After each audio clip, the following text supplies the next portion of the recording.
সম্মানিত viewers, MC স্কুলের পক্ষ থেকে সকলকে অনেক অনেক শুভেচ্ছা এবং অভিনন্দন জানিয়ে শুরু করছি আজকের ক্লাসটি। চতুর্থ শ্রেণীর ইসলাম ও নৈতিক শিক্ষা দ্বিতীয় প্রান্তিক মূল্যায়ন পরীক্ষার নমুনা প্রশ্ন নিয়ে কথা বলবো। স্ক্রিনে দেখতে পাচ্ছেন যে এখানে 100 মার্কের থাকবে। এখানে 1 নম্বরে থাকবে সংক্ষিপ্ত প্রশ্ন। 15টি প্রশ্ন থাকবে। 15টি প্রশ্নের উত্তর দিতে হবে, 30 মার্ক। এরপর হচ্ছে 2 নম্বর। 2 নম্বরে থাকবে হচ্ছে শূন্যস্থান পূরণ।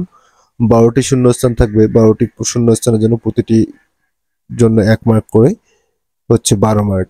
এরপর হচ্ছে বাম পাশ ও ডান পাশ, এটি হচ্ছে 10 মার্কের জন্য থাকবে।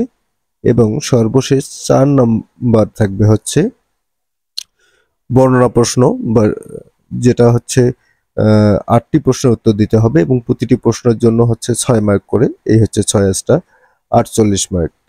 এই ছিল আমাদের চতুর্থ শ্রেণীর ইসলাম শিক্ষার দ্বিতীয় প্রান্তিক পরীক্ষার নমুনা প্রশ্নটি। তবে প্রতিটি জেলার পরীক্ষার প্রশ্ন কিন্তু বিভিন্ন রকম হবে। এজন্য আমরা শুধু নমুনা প্রশ্ন কি রকম হতে পারে প্রশ্নটি সেই সম্পর্কে একটি ধারণা দিলাম। আশা করি সকলে বুঝতে পেরেছেন।